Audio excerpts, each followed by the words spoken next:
Magandang umaga po sa ating lahat. Purihin at walhatiin natin ang Panginoon. Ako po ay okay na. Medyo nakabirit-birit na pagkakanta. Kasi nung mga nakarang araw, as in, ang hirap magsalita. Struggling sa pagsasalita. Miski sa aking mga private devotion. Pag kumakanta ako, hindi ako makaawit. Hirap pa lang ang hirap pa lang mag-devotion kapag di umaawit kasi most of my reflections ay dinadaan ko muna sa awit bago ko magsalita. Bago ko mag-aral ng kanyang salita. Salamat sa Panginoon dahil may kagalingan. Magandang umaga po sa ating lahat. Salamat sa pagsama sa akin sa umagang ito sa Of Word and of prayer. Indeed, this is a privilege. Pribilehiyo ito na bigay ng Panginoon sa atin para masilayan natin ang araw na ito, para yakapin yung pribilehiyong ito is indeed a blessing. Magandang umaga po, Pastor, sa aking kapatid na si Ma'am Jack, aking mga makukulit na pamangkin, si David, si Isaac, good morning. Kay Preacher Ronald, good morning. Kay Pastor Jabez and Ma'am Suk, good morning. Sinasenya sa lang ni Presi. Ang aking buhok daw makatayo. Hayaan mo siya. Gusto niyang mag-stand out. Kay Deacon Kent and Sister Lynn, good morning. Happy birthday, Kambal. Kay Ma'am Christine Fernandez Shapno at kay Ma'am Kat. Blessed birthday sa inyong dalawa. Kay Sir J. Gerald, good morning po. Kay Ate Gladys Vincent Comanda at kay Deacon Boyet, magandang umaga po sa aking may bahay. Kay Ma'am Presi Coliera Crame, good morning. Salamat sa pag-alalay. Kay Shalini Gloriani, magandang umaga. Kay Ma'am kay Nanay Susan, Mami Susan, good morning.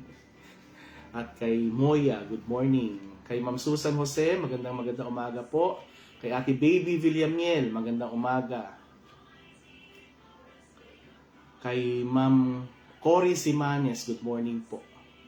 Kay Ate Shawi Desmundo, magandang umaga. Kay Gilbert, kay EA and Baby Elizabeth, good morning. Kay Yaya Nene, good morning. Kay Karen Enriquez, good morning, Karen.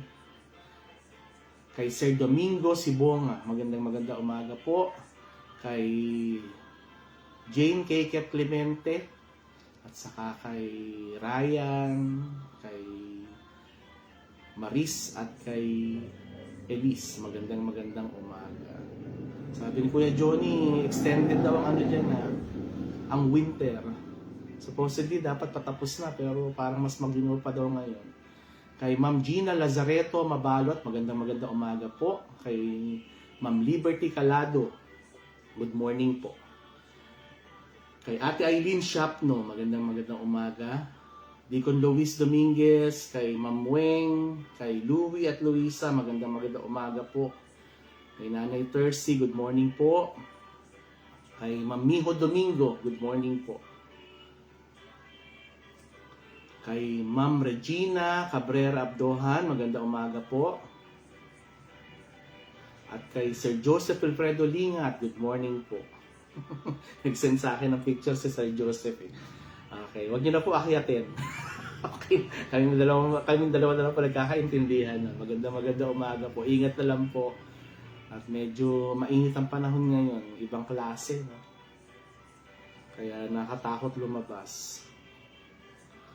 Kahapon pumunta kami sa bahay ng nanay ko, hapon na yun. Pero yung sudden change of temperature, talaga namang hindi ko mapigilan ng pagbahin. Kaya ingat po tayo. At pag uwi namin dito kagabi, medyo nakangati na naman ang aking lalamunan. Lalo na sa may mga issues ng health, no? Sa mga diabetic, sa mga may issue sa blood pressure. may mga karamdaman, ingat po at baka ma-trigger ng mataas sa temperature ang ating ang ating mga concerns sa health. Kay Ate Malu Asidilio Magat, good morning. Kay Ate Esther Pangilinan Orhino, kay Preacher Renato, kay Mark at kay Blessy, magandang umaga po. Kay Ma'am Jennifer Tan, good morning po. Kay Teacher Riza Formelosa Lumangyaw, good morning. Congratulations sa presentation ng inyong teatro. Noong Friday kasi maaga akong natulog kaya hindi ko napanood. Dahil uminom ako ng ininom ko? Basta, cetirizine. Grabe ang tama, no? Hindi ko na mapigilan talaga yung antok ko. Pero kagabi pinanood ko, no? Indeed, napaka-striking ng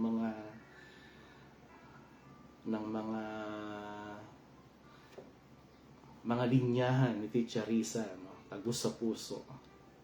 Congratulations, Ma'am Riza. Congratulations, Pastor Roel. Kay Ma'am Crisanta Groyon, magandang umaga po. Salamat, Ma'am Santa, sa inyong pag-alalay sa amin. Naway pagpalain pa po kayo ng Panginoon. Kay Ma'am Annette Manalang Kagiyat, magandang umaga po. Kay Ma'am Normita Petalver, good morning po. Kay Ma'am Jenny Napay Rapista, kay Pastor Gerald, magandang umaga. Excited na sila sa pagdating. Next week na yan, ano? This coming week pala. Ang team napupunta na Antique. Kaya patuloy po natin ipanalangin kay Kuya Franz. Sino ba to? Si Panchot. Panchot, good morning.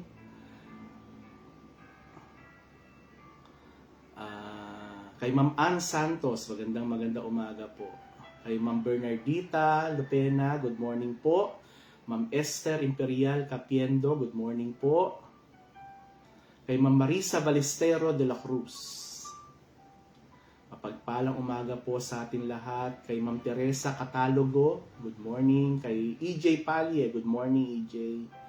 Kay IJ at kay Baby EJ, good morning. Sa aking nanay na si Nanay Winnie, good morning. Okay. Ang ating pong pag-aaral ay matatagpuan sa Book of Luke, chapter 24, verse 11. Luke 24:11. Sabi rito, and their words seemed to them as idle tales, and they believed them not. Tayo po'y manalangin. Dakilang Ama, Diyos naming makapangyarihan sa lahat, nagpapasalamat po kami, Panginoon, sa iyong kabutihan sa aming buhay. Nagpapasalamat po kami sa inyong biyaya. Nagpapasalamat po kami, Panginoon, sa inyong kahabagan. Salamat, Panginoon, dahil patuloy niyong pinapaulanan ng inyong pagpapala ng inyong mga anak. Salamat, Panginoon, sa kagalingan. Salamat, Panginoon, sa kalakasan. Salamat, Panginoon, sa patuloy na patnubay mo sa amin.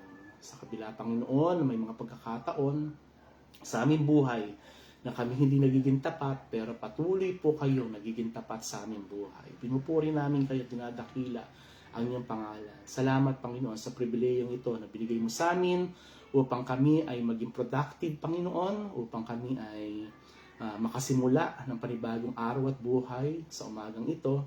At higit sa lahat, makapagsimula, Panginoon, na makapag-aral ng iyong salita, makarinig ng iyong salita. Dalayan ko, dakilang Diyos, ang iyong banal na Espiritu ay kumilos sa puso ng bawat isa. Hawiin niyo, Panginoon, ang mga pag-agam-agam, yung mga doubts, Panginoon, yung mga bagay, Panginoon, na nakatago sa aming puso, na pumipigil sa pagdaloy freely ng iyong biyaya, Panginoon, sa aming buhay. Na nagre-result, Panginoon, ng unbelief, at dalayan ko, dakilang Diyos, na sa pagkakataong ito, sa pribilehiyong ito, na umupo kami, Panginoon, sa harap ng aming gadget, at sa pag-aaral ng iyong salita, ay may mga makanti, Panginoon, sa aming emosyon, sa aming puso, sa aming spirit at kaluluwa, sa bawat aspeto ng aming buhay na makakapagpabago, Panginoon, ang aming pananaw sa inyo, Panginoon, at tunay, Panginoon, na magkaroon ng transformation, Panginoon, ang aming buhay in such a way, Panginoon, our faith will be strengthened, at ang aming commitment sa inyo, Panginoon, will be renewed. Without you, Lord, we are nothing, kaya binababa namin ang aming mga sarili. Tinataas namin, Panginoon, ang inyong pangalan. Managana ka, Panginoon, ng malaya sa aming buhay. At dalayan ko, dakilang Diyos, na katulad ng lagi namin sinasabi, more of you in our lives, less of us. Ang iyong pagpapala, ang iyong paggabay, at yung pag-iingat ang sumaamin. Ito po ang aming dalangin sa matamis na pangalan ni Jesus. Amen. Okay.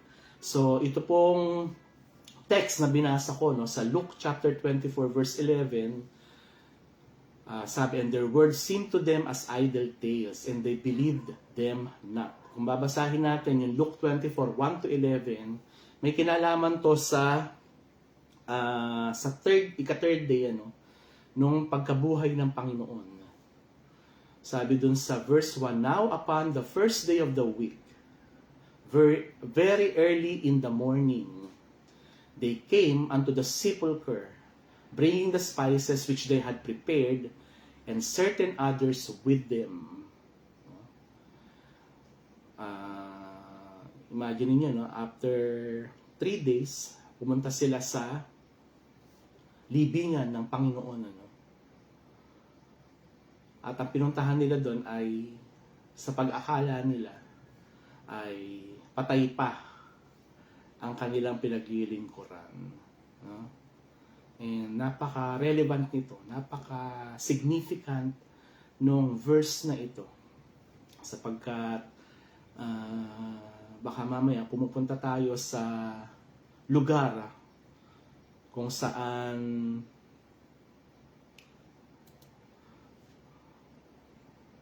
at the back of our mind ay ang pinupuntahan natin. Kumbaga, kilala naman nila yung Savior, di ba? At ina-acknowledge nila na ang Panginoon ay Savior. Pero pumunta sila sa isang lugar para i-meet ang isang Savior na patay, no? Ibang klaseng paglilingkod to, no? Klase ng paglilingkod na kung saan ay, alam niyo yun, parang suntok sa buwan. Actually, kung titignan natin, yung actuation nila sa verse 1 is more of traditional rather than expression of faith. No? Para hindi mangamoy yung bangkay ng inaakala nilang patay na Diyos, may dala silang mga spices. Sabi sa verse 2, and they found the stone rolled away from the sepulchre. Lahat yon kinagulat nila kasi in-expect nila na pagdating nila doon, nakasealed yung stone. Dahil mga babae ito, baka iniisip nila, paano kaya natin bubuksan yung libingan ng ating Panginoon. Sabi sa verse 3, and they entered in and found not the body of the Lord Jesus. So, na pagpasok nila, natural, bukas na wala ang katawan ng Panginoon. Sabi sa verse 4, and it came to pass, as they were much perplexed, thereabout, behold, 2 men stood by them in shining garments. Sabi sa verse 5, and as they were afraid and bowed down their faces to the earth, they said unto them, why seek ye the living among the dead? So, basang-basa nung dalawang men na yun, in shining garments, yung emosyon nung mga babaeng pumunta doon, sabi nga, ang description, and as they were afraid, takot na takot sila. Maaring naakala nila na, sino kaya yung dalawang to? Baka mga gwardiya to. Siyempre, may mga agam-agam sa kanilang, tumatakbo sa kanilang isipan dahil nasaan ang ating Diyos, saan nila dinala. Maaring iyon yung impression ng kanilang sinasabi ritong takot. Pero yung striking, yung sinabi ng dalawang men in shining garments, why seek ye the living among the dead? Bakit yung hinahanap ang patay na Diyos? Diba? Dito sa lugar na to, He is not here, but is risen. Tapos sabi sa kanila, remember how He spake unto you when He was yet in Galilee. Sinabi na ng Panginoon sa inyo to. Iba na mangyayari to. Baga i-recall nyo. Sabi sa verse 7, saying, the man of man must be delivered into the hands of sinful men and be crucified, and the third day rise again. Ka-third day yun. Diba? Okay. Sabi sa verse 8, and they remembered His words. And they remembered His words. Biglang nanumbalik sa kanilang remembrance yung sinabi ng Panginoon na yun, ano? At yung moment na kung saan sinabi sa kanila sa Galilee regarding yung mangyayari kasasapitan niya, no? Panginoon na mismo nagsabi. Sabi rito, and they remember these words, the Son of Man must be delivered into the hands of sinful men and be crucified, and the third day rise again. Doon lang nila na-recall. Okay? Kaya with all their heart, pumunta sila doon para ang pinunta na talaga nila doon, hindi para i-confirm, tignan kung totoo yung sinabi ng Panginoon. Actually, wala nga sa ano nila yun. Wala sa hinagap ng kanilang kaisipan. Di ba? Hindi sila pumupunta in reference doon sa sinabi ng Panginoon sa kanila sa Galilee. No? Sa mga bagay na inihayag ng Panginoon sa kanila personally sa Galilee. Ang pinunta nila doon, diba? Without reference dun sa sinabi ng Panginoon, ang pinunta nila doon, natural, dahil namatay at nasaksihan nila, ang ating Panginoon ay namatay sa krus ng Kalbaryo, kaya dadatnan nila, napatay pa rin ang Panginoon.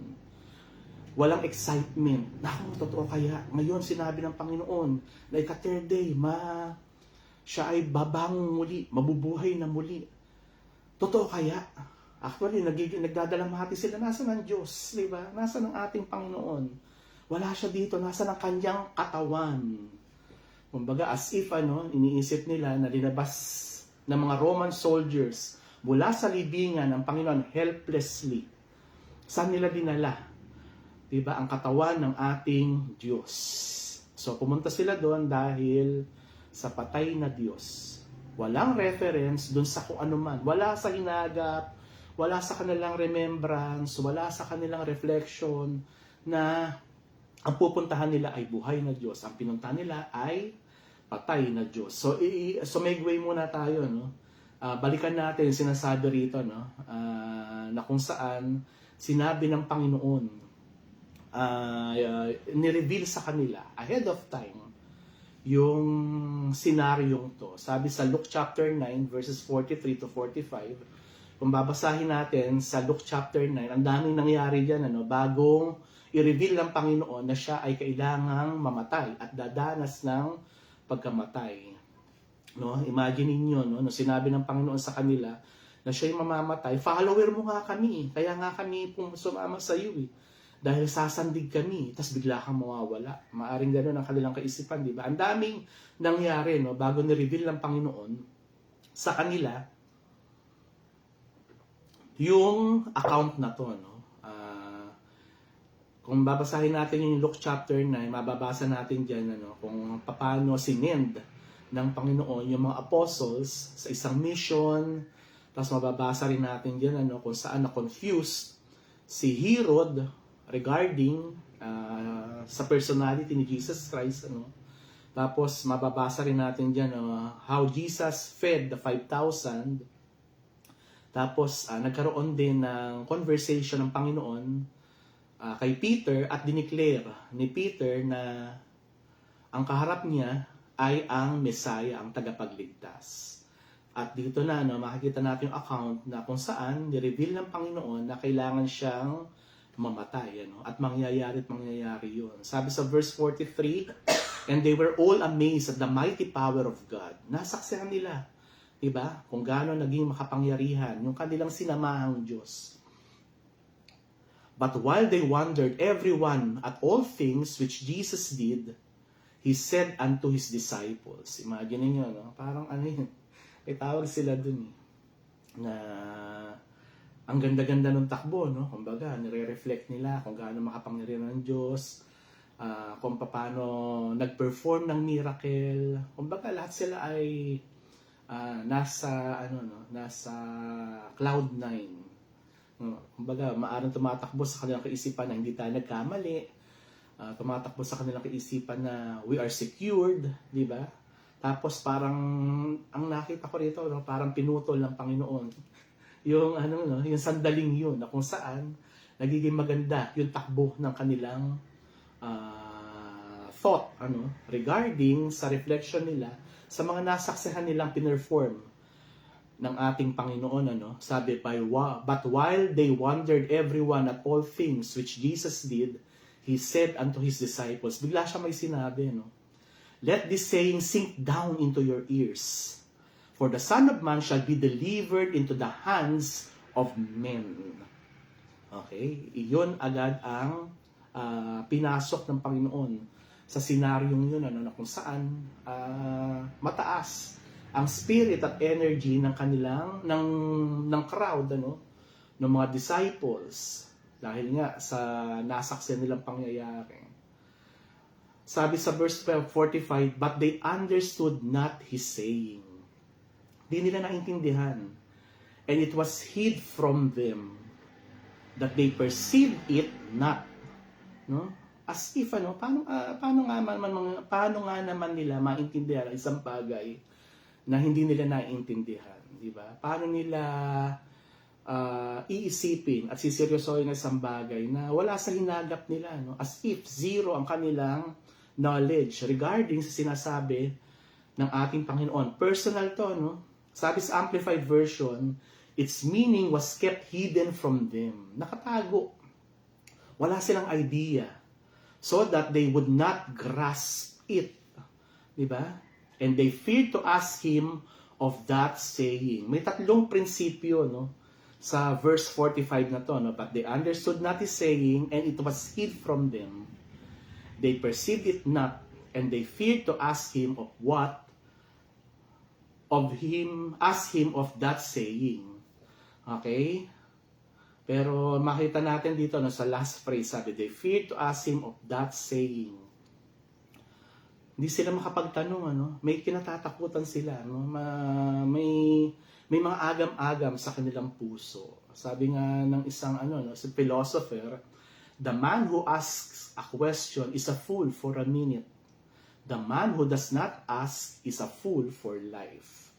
May mga bagay na dapat malinawan, pero binigyan ng pagkakataon ng Panginoon na i-clear to, na linawin sa kanilang mga disipulo yung magiging pangyayaring to.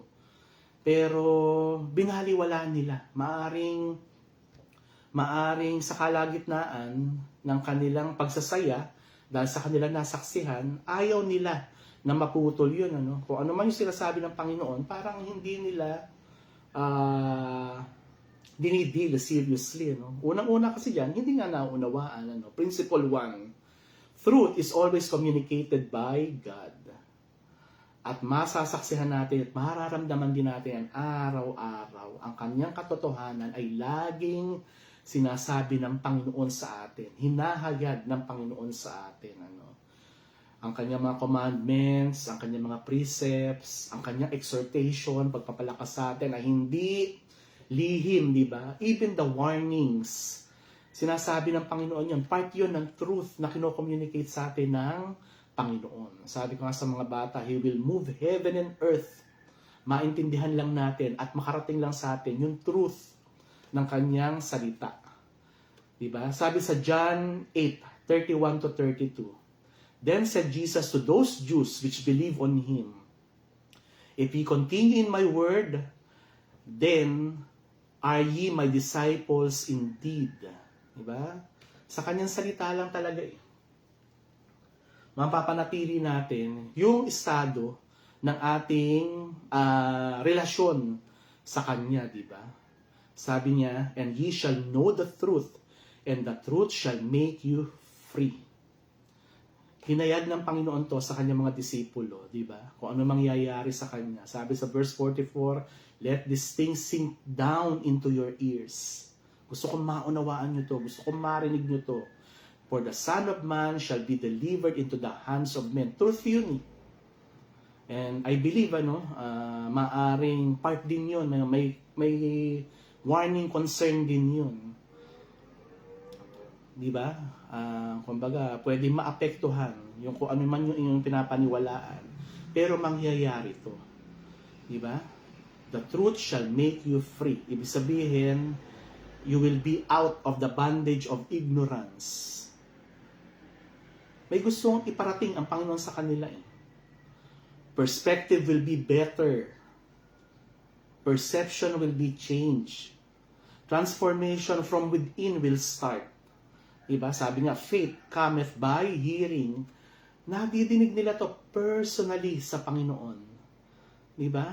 At sa araw-araw ng ating buhay, moment by moment, I believe God is communicating to us the truth ng kanyang pagka-Diyos, the truth na kailangan natin malaman tungkol sa ating sarili, the truth ng relasyon natin sa Kanya. No? Para tayo ay palakasin, unang-una. No?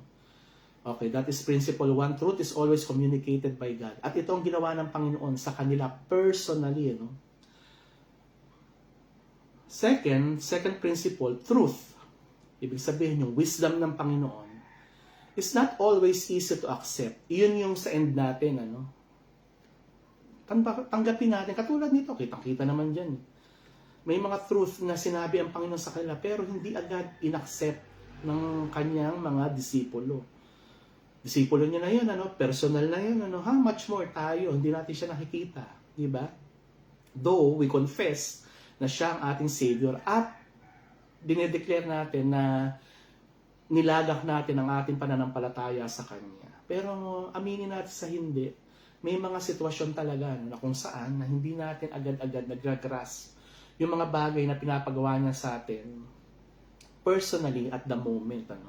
Truth, God's wisdom is not always easy to accept.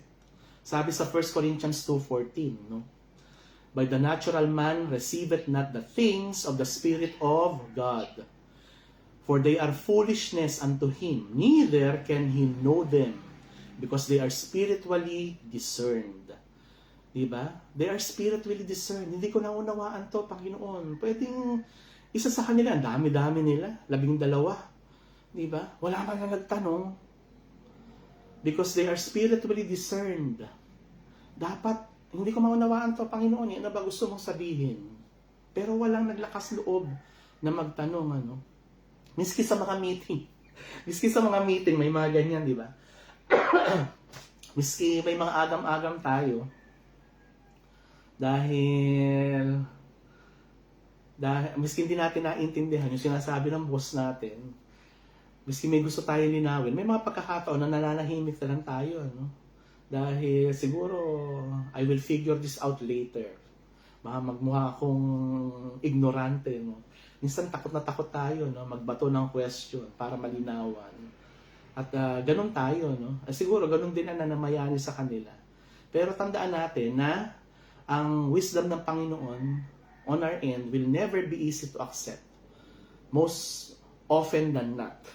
Dahil siguro namamayani pa rin yung ating pagiging, ang nagiging hindrance talaga dyan, yung ating sarili. Patunayan ko kay Teacher Risa na nanood ako gabi.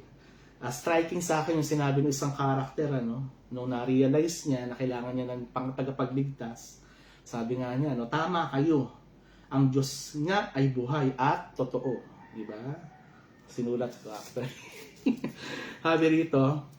Sabi niya, siya ay kumakatok sa puso ko, pero ako lang ang ayaw magbukas sa pag-aahalang kaya ko pa ang lahat. Diba? May mga situation ganun Hindi natin ino-open sa Panginoon yung laman ng ating puso. Hindi tayo nagpapakatotoo sa Panginoon kahit hindi natin naiintindihan. Diba? Principle 2, truth, God's wisdom is not always easy to accept. Dapat ma-realize natin yan. Hindi sa lahat, maunawaan natin. Kaya hingi tayo ng biyaya at gabay ng kanyang banal na spirito upang maunawaan. Diba? Kasi it will always be part of our humility na maging totoo sa harap ng ating Panginoon. Principle 3, truth will only be realized by faith. Truth will only be realized by faith. Kailangan natin ng pananampalataya upang ma-accept, mayakap ang katotohanan na binubulong na ini-impress ng Panginoon sa atin. Realize means to conceive vividly as real. Be fully aware of. Okay? Napakaganda nun, ano? Maging aware tayo sa mga bagay na i-impress ng Panginoon sa ating puso, ano? At part nun, ano, kailangan natin ng pagpapakumbaba para maunawaan yun. Hindi ko maunawaan, Panginoon. Totoo naman yun eh. Huwag tayong magpanggap sa harap ng Panginoon. May mga bagay na kailangan dapat natin aminin at part yun, ano, ng ating humility sa Kanya, moment by moment. Hindi sa lahat ng pagkakataon, maintindihan natin. Example na lang to, no? First-hand information mula sa source itself. Pero sila, tinalikuran nila kung ano man yung bagay na gustong malaman, pinapaalam sa kanila ng Panginoon. Paano pa tayo? Diba? Napakahalaga ng tatlong principle na yun, no? Sa ating magiging lundo ng message mamaya. Principle 1, truth is always communicated by God. Certain yun. Principle 2, truth is not always easy to accept. Principle 3, truth will only be realized by faith. Kailangan natin ng pananampalataya. Okay? Okay, tumalon naman tayo sa Luke chapter 18, verses 25 to 33. So, nagdaan na ang maraming araw after that account na kung saan first time na sinabi ng Panginoon sa kanila yung mangyayari sa Kanya, no? Sa Kanyang mga followers. Sa Luke chapter 18, verses 25 to 33. Diba? Mababasa natin dyan, ano, yung bago natin basahin chapter 25, a rich man refuses to follow Jesus. Diba? Nalungkot ang may ni-reveal ang Panginoon sa kanya, no? Kung paano niya ma-inherit yung kingdom of God. Pero nalungkot siya dun sa sinabi ng Panginoon sa kanya. Sabi sa verse 25, for it is easier for a camel to go through a needle's eye than for a rich man to enter into the kingdom of God. Diba? Sabi ng mga disciples, who can be saved? Sino ngayon ang ang maliligtas? Kung babasahin natin sa verses 26 to 29, sabi, and they that heard it said, who then can be saved? Diba? And he said, the things which are impossible with men are possible with God. Sabi ni Peter, then Peter said, lo, we have left all and followed thee. Iniwan na nga namin lahat at sinunod ka namin, di ba? Sabi sa verse 29, and he said unto them, verily I say unto you, there is no man that hath left house, or parents, or brethren, or wife, or children, for the kingdom of God's sake. Verse 30, who shall not receive manifold more in this present time, and in the world to come life everlasting. And then, ito na naman, pinasok ng Panginoon yung kanyang death. Sabi sa verse 31, then he took unto him the 12, and said unto them, behold, we go up to Jerusalem, and all things that are written by the prophets concerning the Son of Man shall be accomplished.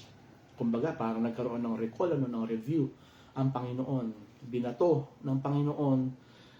Kumbaga naging naging diving board kung ano yung mga sinabi ng prophet, no, regarding the Son of Man, at iyon ay mangyayari, no. Sabi sa verse 32, for he shall be delivered unto the Gentiles and shall be mocked and spitefully entreated and spitted on. Kumbaga hahamakin, di ba? And they shall scourge him and put him to death. And the third day, he shall rise again. Okay, balikan naman natin ngayon yung kanina sa Luke chapter 24. Sabi sa verse 8, and they remember these words, the Son of Man must be delivered into the hands of sinful men and be crucified, and the third day rise again. At nangyari na nga yun, di ba? Totoo ang sinasabi ng ating Panginoon. Ika-third day, ngayon. Pero ang pinuntahan natin, siguro sa isip ng tatlong babaeng yun, ng mga babaeng yun, na napahiya siguro sila sa kanilang sarili. Na nagpunta tayo para sa patay ng Diyos, pero nalimutan natin, kung ano yung sinabi niya at hindi natin yung sineryoso. Siguro maaring ganun ang tumatakbo sa kanilang conversation, ano? At natandaan nila, na-recall nila yun. Sabi sa verse 9, and returned from the sepulchre and told all these things unto the 11 and to all the rest. No? Take note na nung namatay ang Panginoon, nagsama-sama sila. Diba? Nagsama-sama sila, hindi para mag-worship. Kumbaga, para humanap sila ng sasandigan sa isa't isa, para palakasin ang loob ng bawat isa. Diba? Kasi maaring nasa isip nila, uusigin sila eh. Hindi sila naandun para mag-worship, kundi for them to feed each other's fear. Diba?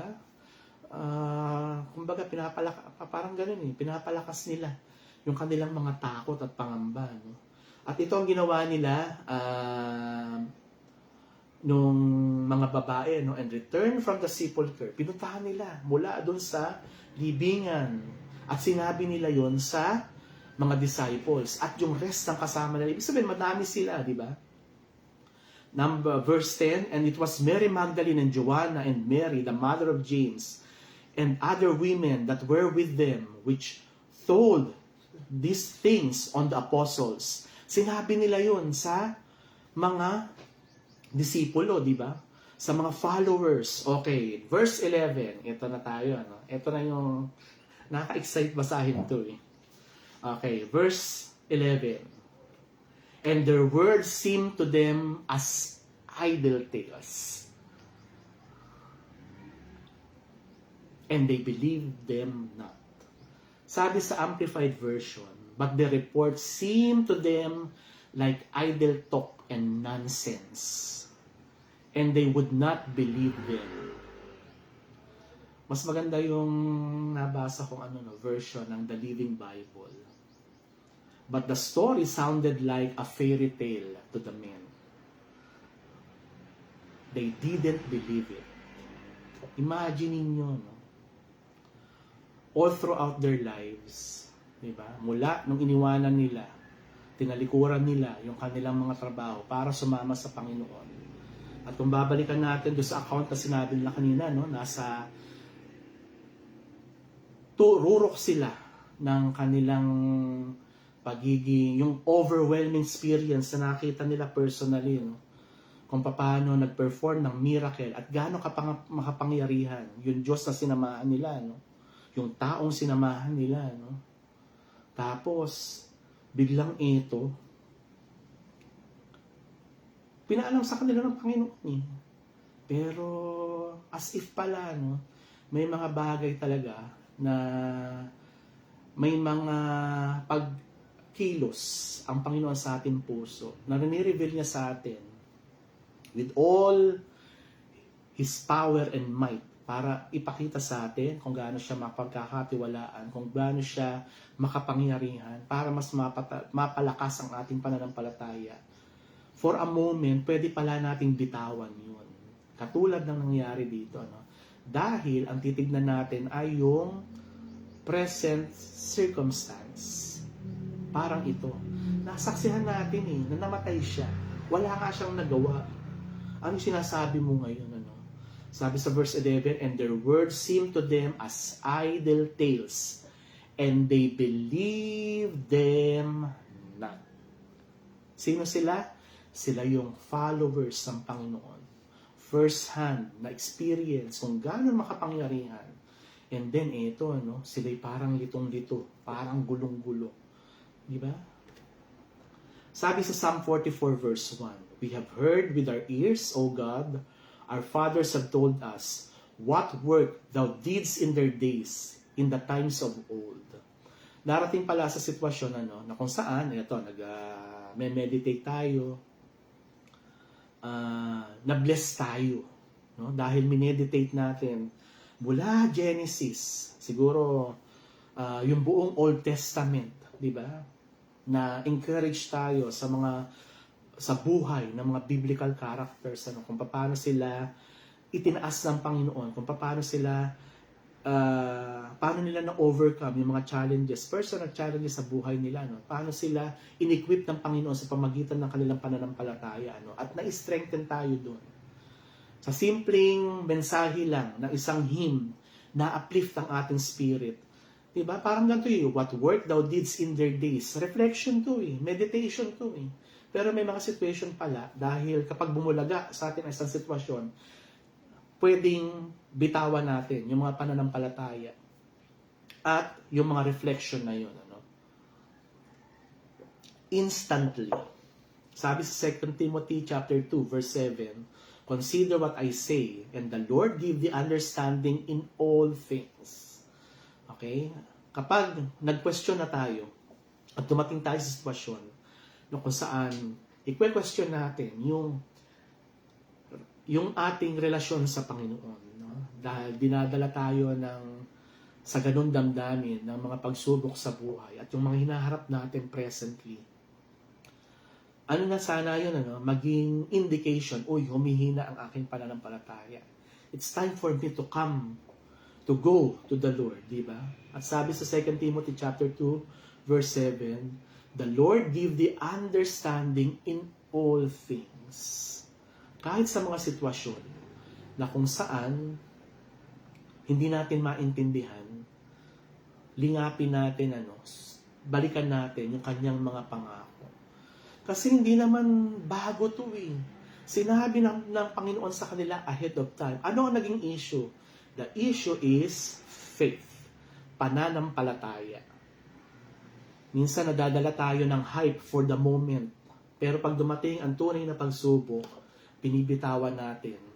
Ibig sabihin yung naging pagtaas pala ng ating spirito ay hindi totoo. Kasi ito na yun Ang tunay na pagsubok ng ating paniniwala ay sa pagkakataon na tayo ay pumapasok na sa tunay na challenge ng sitwasyon.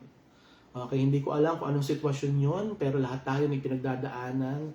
It is time for us to revisit yung mga pangako ng Panginoon sa ating buhay at humanap ng kalakasan doon. Bago pa man tayo dumating sa sitwasyon na kung saan tayo mismo, sasabihin natin, parang idle tales lang yung ating mga nabasa. Yung testimony niya, nandun na tayo sa loob ng iglesia, ay idle tales yan. Baka gawa-gawa lang yun Hindi natin ma-appreciate yung lyric ng bawat hymn kasi idle tale yan. Hindi totoo yan sa aking buhay. And they believe them not. Yung pala, kasama na tayo doon. The title of our lesson for today is when the basis of faith is a myth. When the basis of faith is a myth. Okay? Okay, let us revisit the call. I-revisit natin kung paano tinawag ng Panginoon ang mga disciples niya. Sa Matthew chapter 4, verses 18 to 22. Sabi rito, and Jesus walking by the Sea of Galilee, saw two brethren, Simon called Peter and Andrew his brother, casting a net into the sea, for they were fishers. Ginagawa nila yung araw-araw na nakasanayan nila. Ginagawa nila yung kanilang best sa isang occupation na alam nila. Diba? Nung tinawag sila ng Panginoon. Sabi sa verse 19, and he saith unto them, follow me. Okay? Let us revisit the call ng mga disciples, no? Call, yung tawag, personal na tawag sa kanila ng Panginoon. Follow me. So, yung call na personally initiated by Jesus Christ. Diba?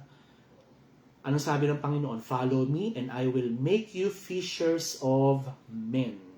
Sabi sa verse 20, and they straightway left their nets.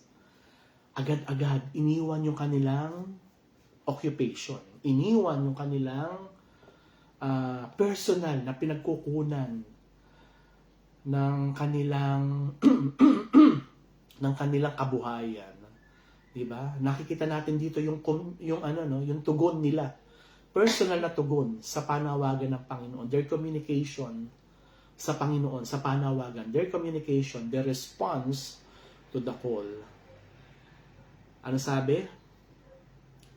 And they straightway left their nets and followed him.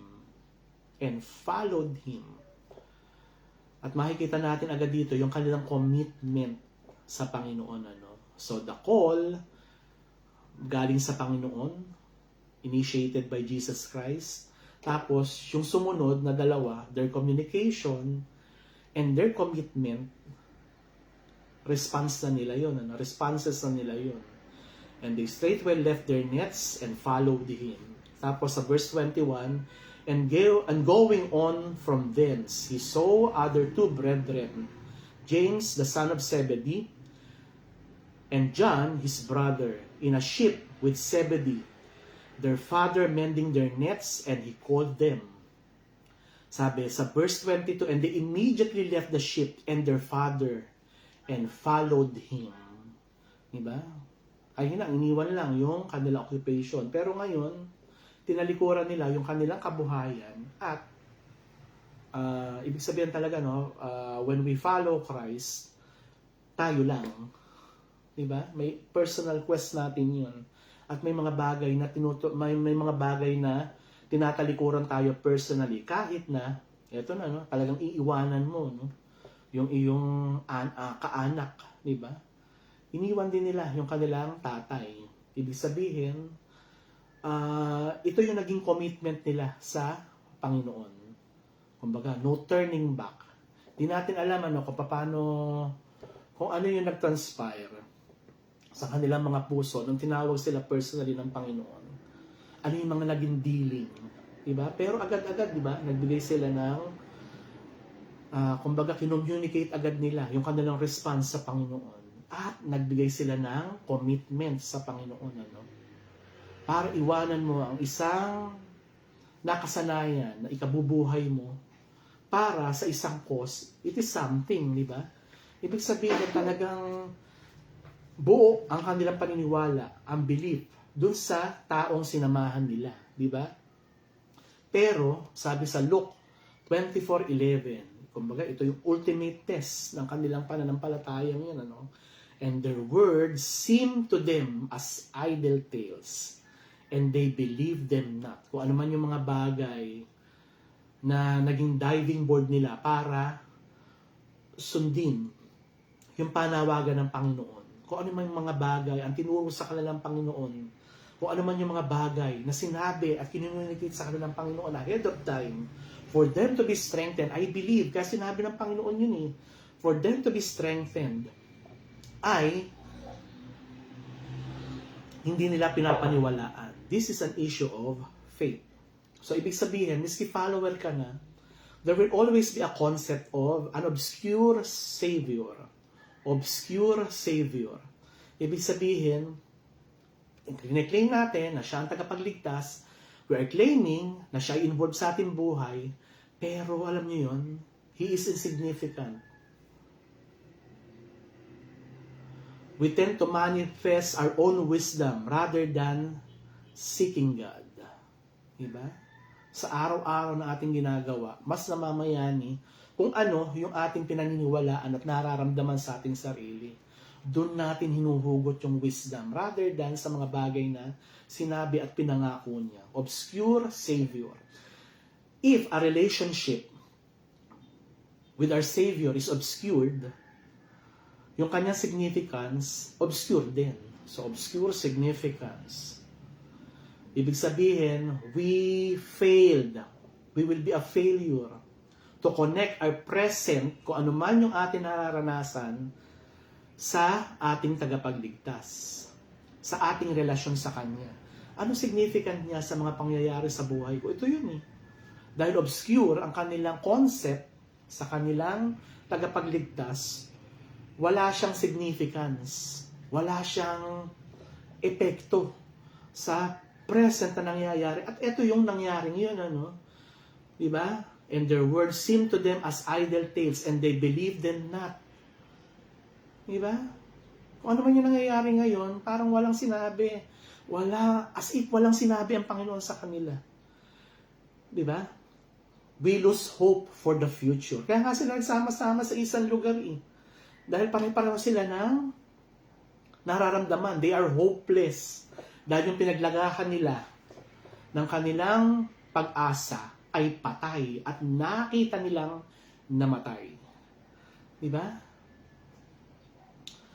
If we will have those concepts, obscure Savior, obscure significance, ibig sabihin, our security will also be obscured. Obscured security. Ibig sabihin, we fail to reap the rewards of trusting. Nagtiwala na sila eh. Doon pa lang sa call ng Panginoon, sa kanila bilang mga disipulo, no? Nagtiwala na sila sa Panginoon eh, di ba?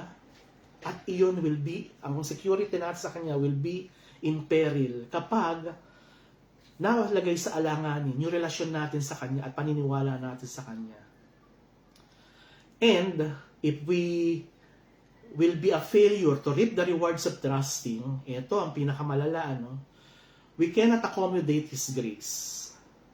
Wala tayong makikitang biyaya. Wala tayong ma-identify na biyaya. Wala tayong mapangahawakang pangako niya. Diba? If our essence of Jesus Christ as a Savior is bleak, ibig sabihin dull, lifeless, as in walang sapat na ningning. Diba? If our essence of Jesus Christ as our Savior is bleak, our concept of grace will be bleak. Wala ring saysay ang biyaya. Wala tayong pangahawakan. We cannot separate grace from Jesus Christ. Diba? Iyon yung manifestation ng kanyang pagmamahal. Yung kanyang pag-aalalay, ng kanyang pagpapalakas sa atin. Biyaya niya. Patuloy na nagana sa kanilang buhay yung takot to the point na kahit ano ang sabihin sa kanila, hindi nila paniniwalaan. Luke 24:11, and their words seemed to them as idle tales, and they believed them not. Okay? Okay, hindi naman bago to eh. Nangyari na to before. Kaya, I would say, sanay na ang Panginoon sa kanila. At inaasahan ng Panginoon to sa kanila. Okay? Maaaring sa kanyang omniscience, di ba? Ay, ito ang magiging reaksyon. Nakita ng Panginoon na magiging reaksyon ng kanyang mga disipulo sa magitan ng kanyang kapangyarihan, di ba? Kung i-recall natin yung Mark chapter 4 verses 35 to 41, pinili ko yung Mark kasi parang sa akin ito yung pinaka-vivid description ng pangyayari regarding dun sa inabot sila ng storm. Okay? Sa laot. Mark chapter 4 verses 35 to 41, and the same day, when the even was come, he saith unto them, let us pass over unto the other side. And when they had sent away the multitude, they took him even as he was in the ship. And there were also with him other little ships. And there arose a great storm of wind, and the waves beat into the ship, so that it was now full. And he was in the hinder part of the ship. Ano ginagawa niya? Asleep on a pillow.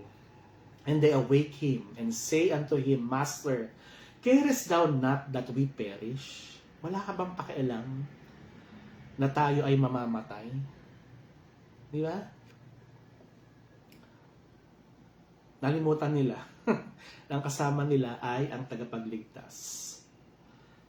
Dahil sa mga pangyayari, kinain sila ng mga pangyayari, nalimutan na nila, nakasama nila ang tagapagligtas. And he arose and rebuked the wind, and said unto the sea, Peace, be still. And the wind ceased, and there was a great calm. And he said unto them, Why are ye so fearful? How is it that ye have, hindi sinabing little faith ha?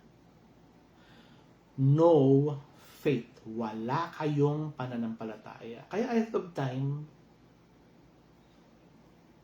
alam na ng Panginoon na mangyayari. No? Kapag nasaksihan nila mismong kamatayan ng Panginoon. Yun nga, kasama nilang Panginoon. Nag-doubt pa sila. how much more, kung yung present situation, makikita mo na namatay ang iyong nilagakan ng buong pagtitiwala. Dahil naniniwala ka na siya ang pinakamakapangyarihan sa lahat at nasaksihan mo yun. Pero na nasa cross, wala siyang nagawa at nakita nila mismo na namatay, right before their eyes, na namatay ang Panginoon. Di ba? Sabi sa verse 41, napaka-powerful para sa akin nung verse na to. And they feared exceedingly and said one to another. Ibig sabihin ng fear dito, hindi yung takot per se, no? Ibig sabihin, na-develop yung kanilang respect. Nag-level up ang kanilang respect. Nag-level up ang kanilang paniniwala. Nag-level up yung kanilang pagkakakilala regarding sa sinabihan na nila kanina lang na, Master, carest thou not that we perish? Di ba? Ano sinabi nila? Ibig sabihin, may nagbago. Every encounter we will have with our Lord Jesus Christ, dapat tignan lagi natin, kung ina-acknowledge natin yung kanyang biyaya, i-acknowledge natin, dapat may mababago sa ating buhay. Kaya, part yun ng reflection, ano yung binago niya? Ano yung wisdom na dinagdag niya sa akin ngayon? At dapat i-practice ko to, no? Maging, alam niyo yung alam niyo yung kwento, yung fable ng uwak, na uhaw, nakita siya ng bote, na may tubig, hindi arok ng kanyang beak yung tubig, di ba? Hindi siya makainom. Ano ginawa niya? Kumuha siya ng pebble, bit by bit, one pebble at a time, di ba? Hanggang sa tumaas yung tubig at nakainom siya. Para mas makilala natin ang Panginoon, yung bawat wisdom na nire-reveal niya sa atin personally. As if parang gano'n, ilaglag natin personal sa ating buhay para mag-level up yung ating pananampalataya until such time na tunay na ma-enjoy natin yung relasyon natin sa Kanya. Diba? Stone by stone, bit by bit, brick by brick, diba? Para mas maging maayos yung ating lalakaran. Para ma-enjoy natin yung ating tagapagligtas. Ma-nourish niya tayo ng kanyang salita. Sabi, what manner of man is this, that even the wind and the sea obey Him? Maniwala tayo sa hindi, that truth will prevail, that He is good. Diba? At iyon yung patuloy niyang ino-communicate sa atin from time to time, moment by moment. Okay? So, maniwala tayo sa hindi. Truth will remain as truth. Na siya ang pinakamakapangyarihan sa lahat and He will make a way for us. At kaya kung ano naman yung ating agam-agam, siya rin na magiging kasagutan. Kaya huwag natin piliin na maging ganon. Sinabi na tinestify na magsisinungaling ba yung mga kasama niya, yung mga nakasaksi? Gagawa pa sila ng kwento. Maaaring pumasok mo sa isip nila, ay, baka ninakaw yung katawan ng ating Panginoon, At nag-hallucinate lang itong mga babaeng to, As if, sabi nga sa isang version, parang fairy tale lang. Kamusta? Ang mga kwento sa Biblia. Mula nung maliit pa tayo, na pinapaniwalaan natin, sa ating batang kaisipan, hinuhugutan natin ng lakas, Tapos nung lumaki tayo, biglang sasabihin natin, ay, baka hindi totoo, baka fairy tale lang yan. Baka, when faith becomes a myth, Sabi sa, same principle apply to John 20:19. Okay? John 20:19. Sabi, then the same day at evening, being the first day of the week, when the doors were shut, where the disciples were assembled for fear for the Jews. Bakit sila nagsama-sama? Hindi para luwalatiin ng Panginoon. Hindi para magpalakasan sa isa't isa. Humahanap sila ng lakas sa isa't isa. Kasi pare-pareho sila na nararamdaman. Wala silang pananampalataya at nananagana ang takot. The disciples were assembled for the fear of the Jews. Nalimutan na nila na ang katotohanan ay ang Panginoon ang pinakamakapangyarihan sa lahat. Ika-third day na, hindi pa rin nila nare-recall yung pangako ng Panginoon na sa third day siya ay mabubuhay. Pero, mas nanagana ang katotohanan. At mas nakita natin dito na nanagana ang kanyang biyaya. Diba? Ano nangyari sa John 20:19? Came Jesus and stood in the midst, di ba? And said unto them, peace be unto you. Peace be unto you. Personally, maririnig mo sa inaakala mong patay na Diyos, ang kapayapaan ay sumainyo. Kung ano man ang inyong takot, mapawi nawa ito ng kapahingahan, ng kapayapaan. At ang kapayapaan ay personally galing sa inakala nilang patay na Diyos. Diba? Same principle, katulad ng nangyari kanina sa Mark chapter 4 verses 35 to 41. Nineglect nila yung katotohanan na ang kasama nila ay ang pinakamakapangyarihan sa lahat. Nineglect din nila yung katotohanan na yung Diyos na nasaksihan nilang namatay sa krus ng Kalbaryo ang pinakamakapangyarihan sa lahat at hindi nila pinaniwalaan yung kanyang mga sinasabi. Diba? Pero ito, biglang bumulaga sa kanilang harapan, sa kanilang kalagitnaan at sinabi, peace be unto you. Kung paano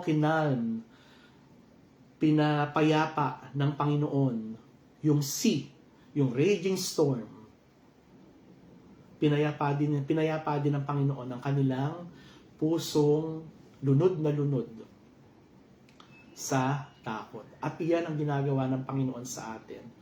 Truth will always will remain as truth, no matter what. Kaya ang dapat natin makita dito, ang dapat take away natin sa umagang ito, ay i-level up natin. Tayo ang mag-level up. Diba? Kasi wala namang i-level up ang Panginoon. Wala na siyang dapat patunayan. Tayo ang dapat may patunayan sa Kanya kung gaano kalakas ang ating pananampalataya. Bit by bit, alam niyo yun, moment by moment, napaka-dedicated ng Panginoon na i-reveal niya ang sarili niya sa atin. At I believe, miski by the second, bawat segundo ng ating buhay, may natututunan tayo sa Panginoon. Okay? Sabi ko nga sa inyo, gabayahin natin yung principle ng crow, di ba? Ng raven, na inihulog niya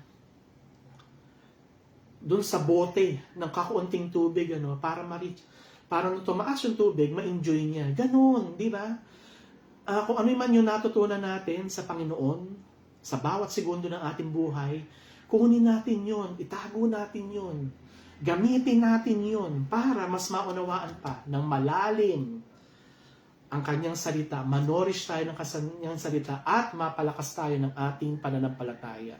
Kasi kung paano pinihayag ng Panginoon yung katotohanan sa kanyang disipulo, I believe God will move heaven and earth para makarating sa atin ang katotohanan niya sa atin at mapalakas ang ating pananampalataya. So we should not miss. Sana hindi natin ma-afford, ma-miss yung mga pribilehiyong yun. Mga pribilehiyo. Take note, privilege na yun to know Him and for us to strengthen our faith. Hindi ko alam kung paano nakarating sa puso ng bawat isa ang mensaheng ito, pero nawa, humingi tayo ng biyaya sa Panginoon. Diba? Balikan natin yung yung verse na yun sa Luke chapter 9 verse 45. But they understood not his saying, and it was hid from them, and they perceived it not, and they feared to ask him of that saying. Huwag tayong matakot. Dapat ay umiral ang pananampalataya. Let us be open before the Lord. Wala naman tayong dapat itago sa Kanya. At hindi tayo mapapahiya. Believe me, kung aaminin natin sa Kanyang, eto lang po ang aking nalalaman. I-reveal niyo pa sa akin kung sino kayo at kung anong gusto nyong i-communicate sa akin. Privilege, yung privilege na nasa kanila na eh. Pero they refuse that privilege to know Him more. At i-refuse yung katotohanan ng kanyang mensahe sa kanila personally. Dahil lang sa pride. They fear to ask Him of that saying. Imbis na humingi sila ng biyaya, yun eh. Lord, di ko naintindihan to. Ang biyaya mo laging andyan. Lord, bigyan mo ako ng biyaya para maintindihan kung ano yung sinasabi mo. Kaya yung transformation natin, wala tayong dapat ipagmalaki. Lahat yan ay out of biyaya. Kung nabago ang inyong buhay, biyaya. Kung nabago ang ating pananaw, biyaya. Kung nabago yung perception natin, biyaya. Diba? Kung tayo ginagamit ng Panginoon, biyaya. Lahat yan ay biyaya ng Panginoon. Kaya hindi natin masa-separate yung biyaya, yung kapangyarihan ng kanyang biyaya sa ating Panginoong Hesukristo. Habang ini-enjoy natin yung biyaya yun eh. Pinaalam niya.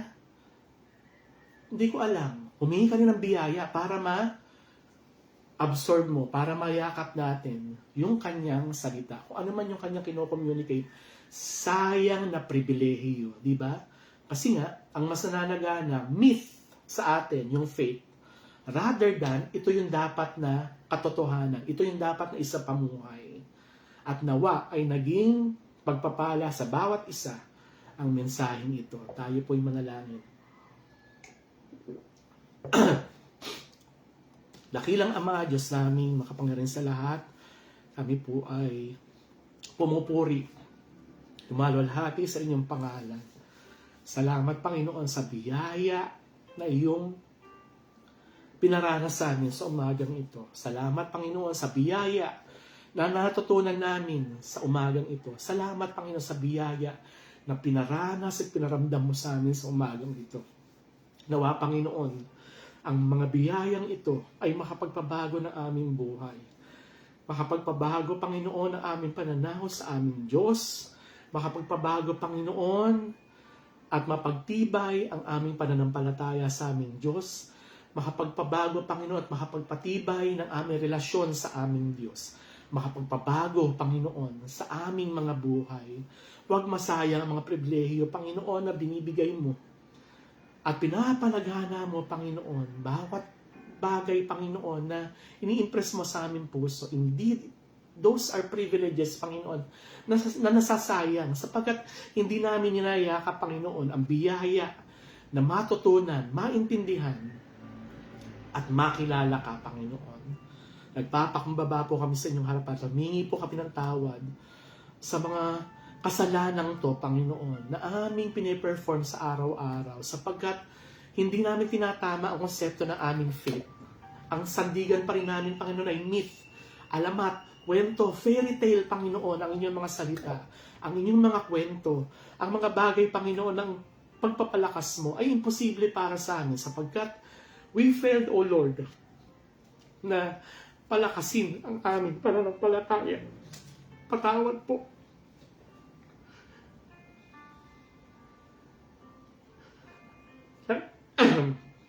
Ilalapit po namin ang aming sarili, Panginoon, at buong pagpakumbaba na nagsusumamo na ang iyong banal na spirito ay managana, Panginoon, sa puso ng bawat isa. Hindi ko po alam paano nakarating, Panginoon, sa puso ng bawat isa ang mensaheng ito. Pero hinahabiling ko, Panginoon, sa iyong banal na spirito ang pagkaintindi sa mga bagay, Panginoon, na dapat namin maunawa at maintindihan sa bawat sitwasyon, sa bawat minuto at segundo na kung saan ini-impress mo ang katotohanan ng iyong salita sa aming mga puso, Panginoon. Mga bagay, Panginoon, na dapat yakapin ng aming spirito at makapagpabago ng aming buhay. Kaya, Panginoon, tulungan niyo po kami, Panginoon, na masaksihan at gamitin ang biyaya mo upang maunawaan ka namin at mas makilala ka namin at mas mapalakas namin ang aming pananampalataya at pagsandig sa inyo. Maawa po kayo sa amin, Panginoon. Have mercy on us, Panginoon. Nawa, Panginoon, wag lumipas ang bawat sandali ng aming buhay na wala kami natututunan sa aming tagapagligtas. Pinupuri namin kayo at dinadakila ang iyong pangalan. Nawa, Panginoon, patuloy kang malwalhati sa aming buhay at nawa, Panginoon, patuloy na luwalhatiin namin, Panginoon, ang inyong anak na si Jesus sa aming buhay at makilala ka namin at mapalalim, Panginoon, ang aming pagkilala at pananampalataya sa inyo. Ito pong aming dalangin. Inalapit ko sa iyo, Panginoon, ang aming mga mahal sa buhay, ang aming mga kapatiran na may karamdaman sa umagang ito. I pray, O Lord, for you to heal each of them. Bless each of them, Panginoon. Biyayaan mo kami ng kalakasan, kagalingan. Dalayan ko dakilang Diyos ang iyong pagpapala sa bawat isa. Tinataas ko sa iyo, Panginoon, at hiningi ko ng kagalingan si Ate Hubing Pascual, si Nanay LB Redondo, si Ma'am Lynn Herediano, si Tatay Jaime de la Cruz, si Pastor Lu at Ma'am Zenny Espinol, si Ma'am Marlet Barredo, si Ma'am Gail Alarcon, si Sir Teodoro Feliciano, si Sir Ramon Española, si Tita Amelita Monsquera sa kanyang stage 2 breast cancer, Panginoon, kay Tori Enciso, Panginoon, sa kanyang stage 3 cancer. Dalayan ko dakilang Diyos, ang iyong kagalingan ay ibigay kay Preacher Nelson Trinidad. Ganun din, Panginoon, kay Sir Joseph Lingat. Hawakan mo ang kanyang kidney, Panginoon, kanyang prostate, Panginoon. Ganun, Panginoon, ang kanyang condition sa heart. Dinadalayan ko, Panginoon, ang complications sa nerve at kidney concern ni Sir John Arce. Sa pagdadialysis, Panginoon, excuse po,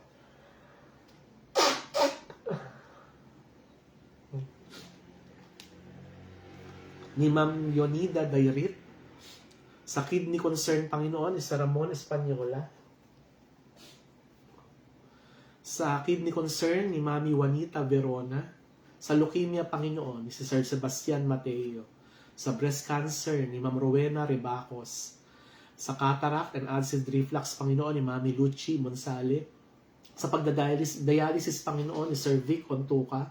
Sa diabetes, Panginoon, ni Dan Aspa, ni RJ Wahing, at ni Kuya Russell Castillo.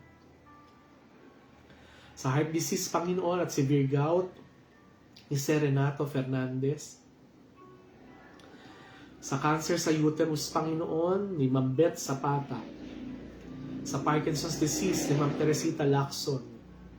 Sa pagdadialysis, Panginoon, ni Ma'am Ofelia Ebonia at ni Ma'am Araceli Bersosa. Sa bone cancer, Panginoon, ni Sir Georgie Clarete. Sa osteopenia, ni Ma'am Lucy Carig. I'm praying, O Lord, for the complete recovery of Ate Aida Amican. Bigyan mo ng kalakasan si Ate Percy at si Sir JJ Zapata, si Ma'am Emelita Spanyola, si Ma'am Santa Groyon, si Mami Malulao, si Ate Dang Chua, si Ate Fe Carpio, si Tatay Tino, Panginoon, si Nanay Tuding Severino, si Nanay Tess, si Dr. Lu Stanislao, si Ate Yoli Jacinto, si Ate Net, Panginoon, si Ate Baby, si Ate Nene, si Ate Neneng. I'm praying, O Lord, na nawa, Panginoon, tugunan mo ang heart's desire ni Ma'am Raisa Monsale, Panginoon, at kanyang pamilya. Wisdom, Panginoon, sa pag-handle ng business matters at pag-iingat kay Ma'am Maribel Malyari. I'm praying, O Lord, sa provision mo sa aming Bahaka family, Panginoon. I-bless niyo ang bawat parent, i-bless niyo, Panginoon, ang bawat estudyante, bawat guro, Panginoon, bawat staff. Palakasin niyo ang bawat isa. Ikaw, Panginoon, ang magbigay ng kalakasan, ikaw magbigay ng provision sa kanilang mga pangangailangan, Panginoon, ng bawat isa. Dalayan ko dakilang Diyos ang napipintong practice namin sa Monday, sa recognition at sa graduation at moving up hanggang sa actual program namin, Panginoon, sa recognition, moving up, Panginoon, at graduation. Ang iyong biyaya ang sumaamin, Panginoon. Panginoon, maging maayos po ang lahat at maging kalwalatian sa inyo, Panginoon, ang mga programang ito. I'm praying, O Lord, for wisdom, mag-iingat, Panginoon, preparation, physically, mentally, most of all spiritually, sa napipintong mission work sa London ni Pastor James Orara, sa pagmi-minister, Panginoon, ni Tito Happy Rivera sa Cavite. I'm praying, O Lord, na salvation, Panginoon, ng aming mga unsaved loved ones, relatives and friends. Gamitin niyo po ang puso ng bawat isa upang maging burden, Panginoon, sa bawat isa. Ang kaligtasan, Panginoon, ang pagbabahagi ng kaligtasan, Panginoon, sa mga mahal namin sa buhay. I'm praying, O Lord, for you to bless ang mga hanap buhay at mga negosyo, Panginoon, ng aming mga miyembro, ng mga nakikinig ngayon. I-bless niyo po ang bawat isa, bawat tagapakinig, bawat miyembro, Panginoon, bawat pamilya, ilayo sa anumang karamdaman. Sustain mo, Panginoon, physically, most of all, Panginoon, sustain niyo po ang bawat isa sa amin spiritually. Palakasin niyo po ang bawat isa sa amin, Panginoon. At patuloy, Panginoon, na managana ang iyong biyaya sa buhay ng bawat isa. I'm praying, O Lord, sa comfort mo, Panginoon, sa Zapata family, patuloy mabigyan sila ng kaaliwan. I-bless niyo po si Ate Percy, si Chebong, Panginoon, si Panchot, ganun, Panginoon, si JJ, Panginoon. I'm blessing, ang pag-bless mo rin, Panginoon, at pag-meet, bigyan ng kaaliwan, Panginoon, kila Ate Net at kay Nico, Panginoon, bless them. At hawakan niyo po sila, Panginoon, sa kanilang pagdadalamhati. I'm praying, O Lord, na hawakan mo, Panginoon, ang aming mga pregnant mothers, Panginoon. Si Sister Alma Dakutanan, Sister Nadia Groyon, Sister Joanne Pasyon, Sister Alisa Itay, Sister Kian Mercalesha. Bless each and every one, Panginoon. Palakasin niyo po sila physically at hawakan mo ang mga bata, Panginoon, nasa kanilang sinapupunan. Bless them, Panginoon. I'm praying, O Lord, sa heart's desires, Panginoon, ang mga brethren na gustong lumabay sa tahimik. I'm praying, O Lord, na sa kanilang pagpe-prepare, Panginoon, i-sustain mo sila ng kalakasan physically, i-provide mo ang mga material concerns nila, Panginoon, at ang mga financial concerns. I-preserve mo po sila, Panginoon, aliyosan naman tuksod kapahamakan. Tinataas ko sa iyo, Panginoon, si Brother Russell at Sister Samu, Brother Jed and Attorney Claribel, Brother Rainier and Sister Axel, Brother Johan and Sister Johnny Lynn, Brother Joshua and Sister Blessy, Brother John Paul and Sister Katrina. Dalayan ko dakilang Diyos, yung mga concerns, ng ibang concern, Panginoon, na aming mga mahal sa buhay at kapatiran. I'm praying, O Lord, for your healing sa pagkaka-aksidente ni Kuya Panchot Zapata. Biyayaan mo siya ng kalakasan, kagalingan. Salamat, Panginoon. At patuloy na lumalakas na at gumagaling na ang aking may bahay. Ganun din, Panginoon. Nararamdaman ko, Panginoon, kagalingan sa aking katawan. Salamat, Panginoon. Sa kagalingan at patuloy mong biyaya sa amin. I'm praying, O Lord, for healing kay Ate Baby Aligado. Ganun din dakilang Diyos, kalakasan kay Ma'am Sharin Alig, kay Nanay Tercy, Panginoon, pagalingin mo siya sa kanyang karamdaman. Kay Josiah Cabarubias, Panginoon, sa kanyang lower leg, pagalingin niyo po siya. Si Sir Arnel Alarcon, sa kanyang sciatica. I'm praying, O Lord, sa aking pamangkin, sa si Jerry Crame, sa kanyang medication, due to bad cholesterol, pagalingin niyo siya, Panginoon. I'm praying, O Lord, for Sister Angie Eclevia. I'm praying for your miracle, Panginoon, sa kanya at sa kanyang baby, Panginoon, na sa kanya sinapupunan. I-preserve niyo po sila, Panginoon. At nawa, Panginoon, bigyan mo sila ng biyaya para masustain ang kanilang araw-araw, Panginoon. At nawa, Panginoon, ay hawakan mo ang baby na sa kanya sinapupunan. I'm praying, O Lord, for good health at kagalingan kay Tatay George Escobar, sa diabetes ni Ma'am Beth Samson, sa gastric cancer ni Ma'am Julian Texon, healing, Panginoon, kay Sister Raisa Remo, sa throat cancer, Panginoon, ni Brother Melvin Damdam, sa lupus at rheumatoid arthritis ni Ma'am Lani Nicolas, sa stroke, Panginoon, bigyan mo ng kalakasan at kagalingan si Ma'am Jane Roldan at si Ma'am Marieta Tanay. Sa cancer, Panginoon, ni Ma'am Verna Barbuena, I'm praying, O Lord, sa heart's desire ni Mami Celia Gatdula regarding sa pagpaprocess ng kanyang US visa at pagpaproduce, Panginoon, ng kanyang mga dokumento.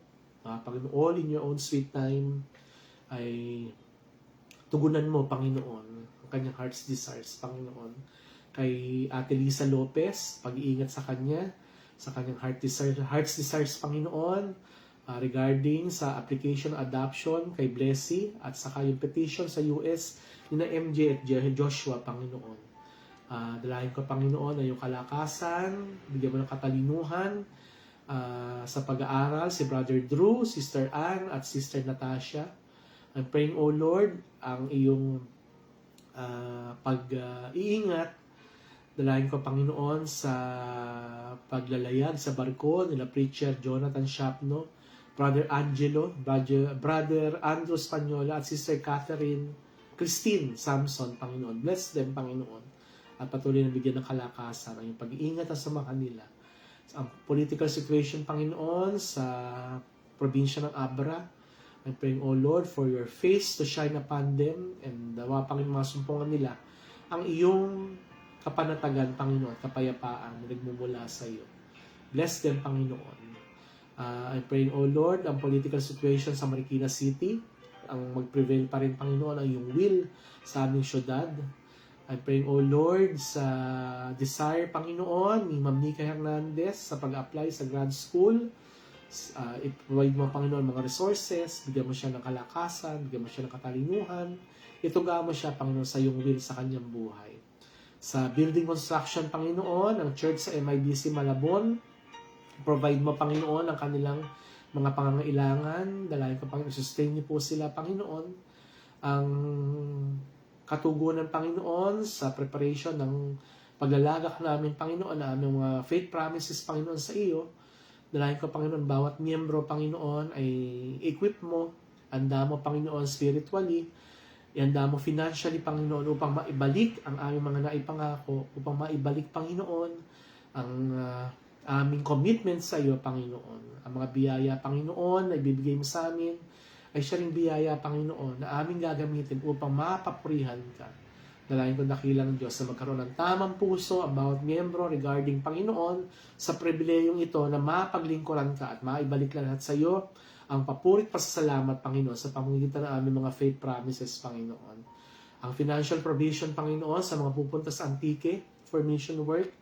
Dalayan ko, dakilang Diyos, na isustain niyo po sila physically. Ngayon pa lang, palakasin niyo ang kanilang mga sistema, pagalingin sila sa anumang kanilang karamdaman, ilayo mo sila sa anumang kapahamakan, ihawiin mo ang kanilang dadaanan, Panginoon, papunta roon. Panginoon, makarating sila doon ng safe. At dalayan ko, dakilang Diyos, na ikaw rin, Panginoon, maghanda ng mission work na kanilang haharapin doon. Ikaw maghanda sa puso, Panginoon, mga tagapakinig at makaka-receive ng blessing ng iyong salita, ng misyong medical, Panginoon, at nawa, Panginoon, yung mga pastors na naandun at bawat miyembro na makaka-receive, Panginoon, ang mga biyayang material, Panginoon, na manggagaling sa iyo. Bless each and every one. At dalayan ko, dakilang Diyos, ang iyong pagkalinga at pagkilos, Panginoon, sa effort na ito. At ngayon pa lang, Panginoon, dinedeclare na namin, in Jesus' name, ang kapanatagan, ang kapayapaan, Panginoon, at katagumpayan, Panginoon, ng work na ito. Dalayan ko, dakilang Diyos, na itali mo ang kaaway upang makagawa ng anumang kagulungan at paghadlang sa na maibahagi ay yung salita. Equip mo ang bawat isa, Panginoon, at gawing handa, hindi lang physically, mentally, psychologically, most of all, Panginoon, spiritually. Nawa, Panginoon, tangan-tangan nila ang tunay na pananampalataya as they take the challenge, Panginoon, ay bahagi ang salita sa mga kapatiran namin doon. Nawa, Panginoon, sila maging encouragement kala Pastor Gerald Pangno at kay Ma'am Jenny at sa iba pang pastor na kanilang ministeryohan doon, Panginoon. At nawa, Panginoon, ay magkaroon sila ng impact, Panginoon, sa buhay ng bawat isa. Kung paano mo gagamitin na maging hamon ang buhay doon, Panginoon, sa mga pupunta ron. Dalayan ko dakilang Diyos na patuloy managana ang iyong biyaya at sa aming Panginoon maiiwan dito, Panginoon. Dalayan ko na maging involved kami. Ang iyong banal na Espiritu ang maglagay ng burden sa aming puso upang ipanalangin ang magiging ang magiging work doon, Panginoon.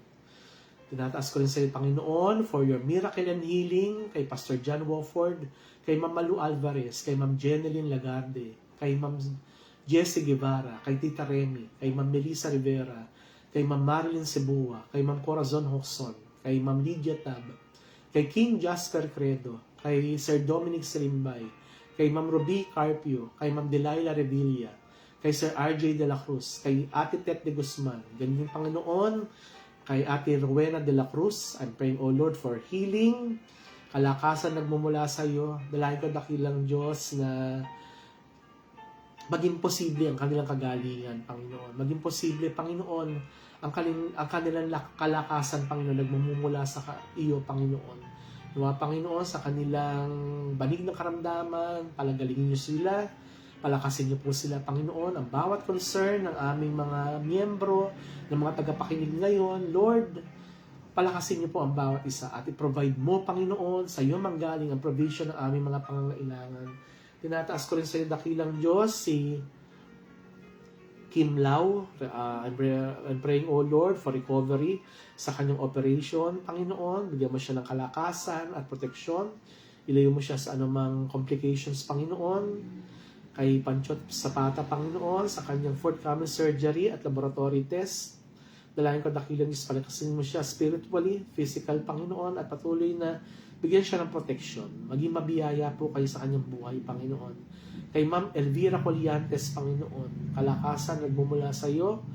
Ang nawa, Panginoon, masumpungan niya ang tamang kidney donor, Panginoon, para sa kanya upang ma-address, Panginoon, ang kanyang medical concerns. I'm praying, O Lord, for your miracle at healing para po sa aking pinsan na si Kuya Anthony Villanueva sa kanyang stage 4 cancer. Maghimala po kayo sa kanyang buhay, Panginoon. At higit sa lahat, makilala ka niya bilang Panginoon tagapagligtas. Kay Eladia Sanchez, Panginoon, healing grace na nagmumula sa iyo. I'm praying, O Lord, for a normal hemoglobin at financial provision, Panginoon, para sa kanya. Ganun din, Panginoon, kay Ma'am Beth Sanyo. Palakasin mo siya, Panginoon, at pagalingin mo siya sa kanyang liver disease.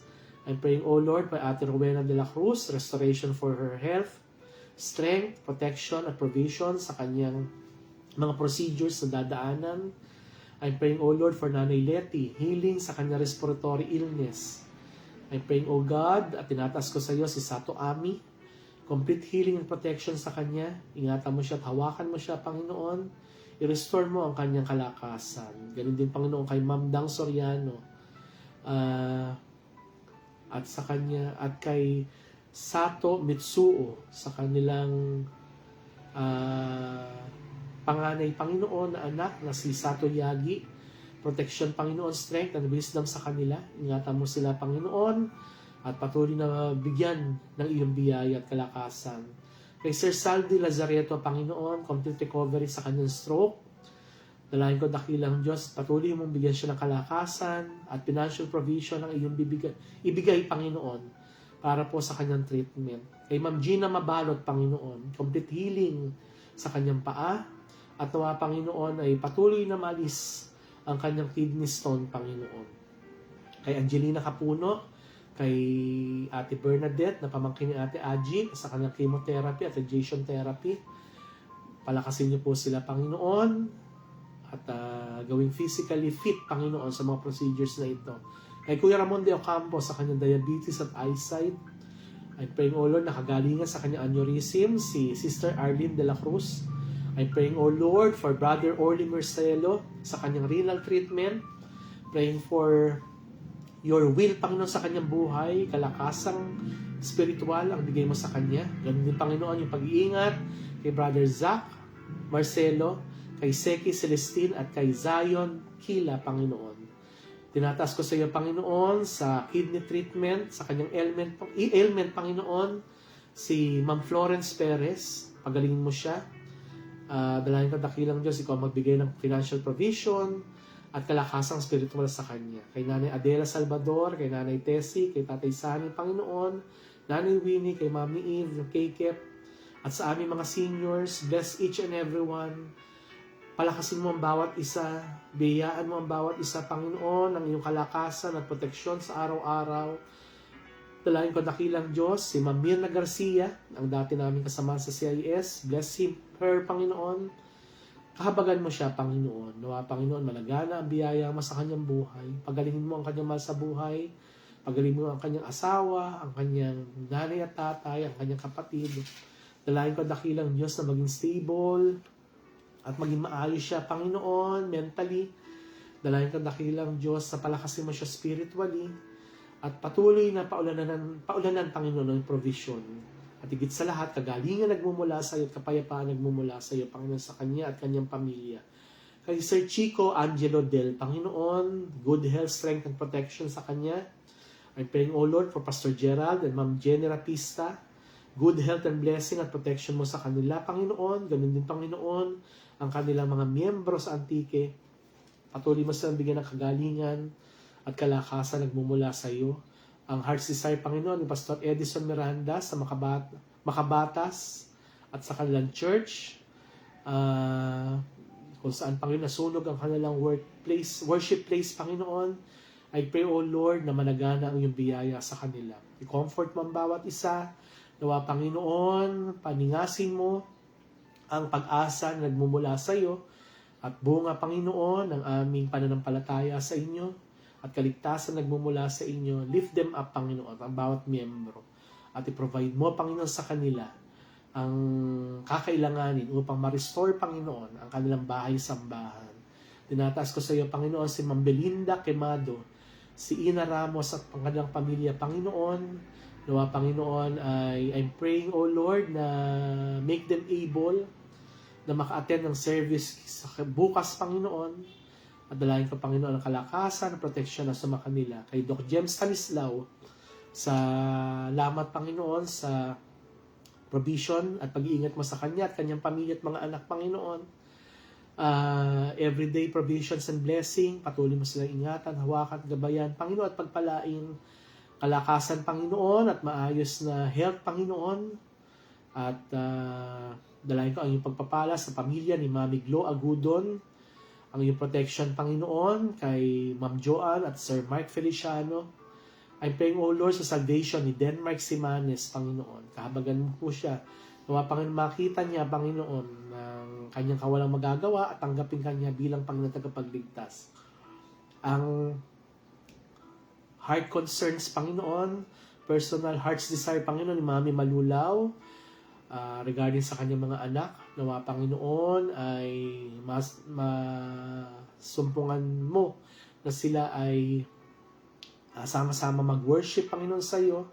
At dalayan ka dakilang Diyos na i-provide mo ang maayos na kalakasan at pangatawan sa kanila, Panginoon. Kay Sister Des and Brother June Cruz, spiritual growth, Panginoon, blessings and good health. I'm praying, O Lord, at tinataas ko sa iyo si Ma'am Santa Groyon at ang kanyang pamilya. I'm praying, Panginoon, for your sustenance, Panginoon, physically, mentally, most of all, spiritually. Dalayan ko dakilang Diyos na ang kanyang, ikaw, Panginoon, magbigay ng provision sa bawat pangangailangan nila, Panginoon, sa araw-araw. Tinataas ko sa iyo, Panginoon, si Brother Melvin Severino, si Nanay Tuding, si Sister Bingren Severino at kanilang mga loved ones. Strength, good health, kalakasan at biyaya nagmumula sa iyo. Ang anak ni Ma'am Regina Abduhan, Panginoon. Kahabagan mo siya, Panginoon. Dalayan ka dakilang Diyos, masumpungan niya ang kalayaan na nagmumula sa iyo, ang katiwasayan ng isip na nagmumula sa iyo. Baguhin mo ang kanyang buhay, Panginoon. At patuloy na alalayan siya. I'm praying, O Lord, for Ate Elsa Bonso. Ganun din, Panginoon, sa kanyang mga anak, kay Tessa, Karina at Nicoleta. Spiritual strength and good health sa kanila. Wisdom, Panginoon, nagmumula sa iyo. Sa kanilang bawat pagbiyahe, ingatan niyo po sila. Nawa, Panginoon, masumpungan nila ang will mo, Panginoon, sa kanilang buhay. At nawa, Panginoon, ang kanilang testimony, Panginoon, sa kanilang mga trabaho. Ikaw ang mag-preserve, Panginoon, at mag-guide sa kanila. I'm praying, O Lord, sa heart concerns, at desire ni Ate Baby Villamiel sa kanya at sa kanyang pamilya. Spiritual strength, protection, good health, wisdom, Panginoon, and all in your own sweet time, Panginoon. Mga sumpungan nila ang iyong biyaya at kahabagan at ang iyong will sa kanilang buhay, Panginoon. Sa concern, Panginoon, ni Sister Jane regarding, Panginoon, sa kanilang application na sa Canada. Bless them, Panginoon. Permanent residency, Panginoon, approval, Panginoon, ng kanyang buong pamilya. Sa kanyang asawa, Panginoon, si Ryan, dalangin ko sa kanyang mga anak, protection mo sa cold weather, dalangin ko, Panginoon, sustain mo po sila. Kay Emelinda Shinutsuka, kay Narisa Cabello, Panginoon, Rowena Nosa, Alberto Colliera, Grace Colliera, Baguio, at ang kanilang mga pamilya, good health, protection, and blessings sa bawat isa. I'm praying, O Lord, sa unspoken concerns, Panginoon, ni Ate Yula, Ate Yoli Jacinto, dalayan ko dakilang Diyos sa pagalingin mo siya sa kanyang karamdaman. I'm praying, O Lord, sa salvation ng kanyang mga anak at pamilya, Panginoon. Sa heart's desire, Panginoon, ni Kuya Ed at Ate Lea Colliera, ang iyong protection sa mga kanila at kanyang pamilya. Guidance mo, Panginoon, provision sa kanyang pagpapatayo ng kanilang tahanan, Panginoon. Dalayan ko dakilang Diyos ang will mo sa buhay namin ni Presi. Bigyan mo kami ng wisdom sa lahat ng aming gagawin. Strength, Panginoon, good health. At dalayan ko dakilang Diyos na tugunan mo ang aming mga pangangailangan at ang protection mo sa bawat isa sa amin. Ang aming mga loved ones, Panginoon, ang aming mga kaibigan, I'm praying for their salvation, wisdom, blessing, and protection and strength. Kay Tita Biv, Maranan and family. Kay Sir Domingo Sibonga and family, Panginoon, sa bawat workers, sa bawat ministeryo, Panginoon, bless each and everyone. Dalayan ko, Panginoon, yung pagpapalat, paggabay, pag-iingat sa bawat isa. Dalayan ko dakilang Diyos na kalakasan, Panginoon, at kagalingan kay Ate Pe Carpio sa kanyang nawa, Panginoon, magkaroon ng magandang result ang kanyang lab test, financial provision, Panginoon, sa kanila, Panginoon. Praises, Panginoon, sa panibagong buhay, kalakasan na iyong binigay kay Ma'am Kay, kay Sister Katrina Rosales, kay Ate Polly Apolinar, at kay Ate Luisa Colliera. Patuloy na ang iyong pagpapala ang sumakanila, Panginoon.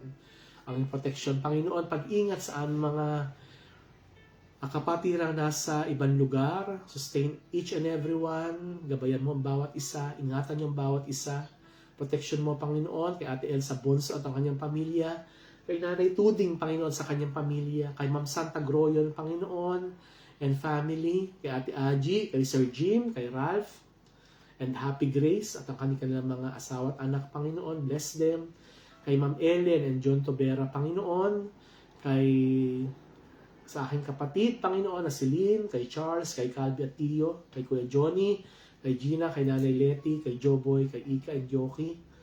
Dalayan ko rin dakilang Diyos ang iyong pag-iingat, Panginoon, kay Jane, kay Ryan, kay Elise and Maris, kay Gilbert, Panginoon, kay Shawi, kay EA and Elizabeth, at kay Yaya Nene, Panginoon. Tinataas ko sa iyo, Panginoon, ang mga concerns na ito, kagalingan, nagmumula sa iyo, provision, Panginoon, sa aming mga pangangailangan. Tugunan mo, Panginoon, ang bawat pagnanasa, Panginoon, ng aming mga puso, lalo-lalo na, Panginoon, wisdom at kagalingan, Panginoon, at kalakasang spiritual na nagmumula sa iyo. Nawa, Panginoon, sa araw-araw, mas makilala ka namin. Tinataas ko sa iyo, Panginoon, ang si Pastor Neil, Panginoon, hawakan mo siya, gabayan mo siya, ingatan mo siya, at ilayusan naman sa kunat kapamakan. Ikaw ang mag-ingat, Panginoon, at papatubay sa Kanya. Nalain ko dakilang Diyos, sagip siya ng kalakasan, nagmumula sa iyo. At physically, most of all, spiritually. Sustain him, Panginoon. Ganun, Panginoon, si Lulay, si Isaac, at si David, Panginoon. Tinataas ko sa iyo si Bishop De Vega, Panginoon, at ang kanyang pamilya. Sa kanyang dedication, Panginoon, sa pagbabahagi ng salita, sa kanyang mga speaking engagement, ingatan mo siya at bayaan ng wisdom na nagmumula sa iyo. Tinataas ko sa iyo, Panginoon, bawat preachers and deacons, ang aming mga pamilya, Panginoon, mga asawa at anak, i-provide mo ang aming mga pangangailangan. Preacher Manny Nicolas, Preacher Nelson Trinidad, Preacher Renato Orhino, Preacher Anselmo Marin, Preacher Mendring Edilion, Preacher Gary Chua, Preacher Mitch Viernes, Preacher Jonathan Siapno, Preacher Ronald Sbieto, kay Deacon Ken Avestruz, Deacon George Cardenas, Deacon Boyot Comanda, Deacon James Eclevia, Deacon JB Dominguez, Deacon Alan Verona, Deacon Nardo de Guzman at ang inyong lingkod. Bless each and everyone, Panginoon. Palakasin niyo kami, Panginoon, at patuloy na ingatan, hawakan at gabayan sa araw-araw. Tinataas ko sa iyo, Panginoon, ang mga MIDC churches. Alam ko, Panginoon, may kanya-kanyang battle, Panginoon. May kanya-kanyang challenges na hinaharap ang bawat isa. Bless each and everyone. Palakasin mo ang bawat isa. Ang kanilang mga asawa at mga anak, Panginoon. Palakasin mo ang kanilang pamilya. Tinataas ko sa iyo, Panginoon, si Pastor Cornelio Datur, Pastor Resti Diato, Pastor Ramiro Adona, Pastor Ruelo Mangiao, Pastor Quezon Andrada, Pastor Ferdinand Laos, Pastor Ramiro Mil, Pastor Bernie Montero, Pastor John Palle, Pastor Adan Panizales, Pastor Mike Digan, at si Pastor Gerald Rapista. Salamat, Panginoon, sa pribilehyo ito na binigay mo sa amin upang makapag-aral, makapakinig ng iyong salita. Nawa, Panginoon, pagbabago ng aming buhay, Panginoon, ang pagkaintindi ay tugunan ng iyong biyaya, Panginoon, at pagkilos ng inyong banal na Espiritu sa aming mga buhay. Dalahin ko, dakilang Diyos, na baguhin nyo ang aming gawi, ng aming puso at Espiritu, at nawa, Panginoon, sa lahat ng aming sitwasyon, ay mabigyan papuri namin kayo, Panginoon, at kalwatian ang inyong pangalan. Ingatan nyo kami sa buong maghapon, gabayan nyo po ang puso at Espiritu ng bawat isa. Proteksyonan niyo po kami, Panginoon, at ang lahat ng ito ay binabalik namin sa iyo ng may pasasalamat. Tinataas namin yung pangalan sa matamis sa pangalan ni Jesus. Amen. Okay, magandang umaga po sa ating lahat. Salamat po sa pagsama sa akin sa umagang ito. Ang bawat isa po na present sa umagang ito ay encouragement at blessing po sa amin. Ingatan po natin ang ating sarili, proteksyonan po natin sa sobrang init. Mag-ingat po tayo at ang pagpapala ng Diyos ay sumaatin. Magandang umaga po sa akin lahat.